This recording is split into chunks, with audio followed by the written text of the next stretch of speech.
అంబటి రాంబాబు కాపు కులస్తుడయ్యుండి సాటి కులస్తుల్ని పట్టుకొని వాళ్ళందరూ పనికిరాని వాళ్ళు అని చెప్పిన వ్యక్తి ఈ అంబటి రాంబాబు. తిండిపోతులు, తాగుబోతులు, చాలా చెప్పాడు దరిద్రం. మనం ఎందుకు, మనం పాపం కాపుల్ని మనం ఇన్సల్ట్ చేయకూడదు కదా. ఎందుకంటే మనం కులాలని మతాలని గౌరవంగా చూసే మనుషులం. మనం ఇంత నీచంగా కులాన్ని రాజకీయానికి వాడుకుందామని చూసే మనుషులం కాదు కదా.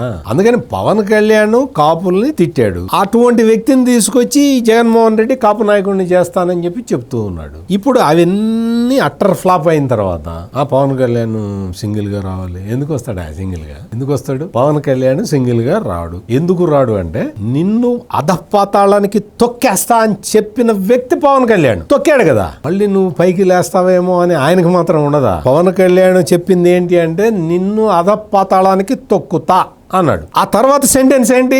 తొక్కి అక్కడే ఉంచుతా అనేది నెక్స్ట్ సెంటెన్స్. అందుకని జగన్మోహన్ రెడ్డి నువ్వు ఎన్ని జాకీలు వేసినా అంబటి రాంబాబు కాపు నాయకుడు కాలేడు. నువ్వు ఎన్ని కుట్రలు చేసినా పవన్ కళ్యాణ్ సింగిల్ గా పోటీ చేయడు.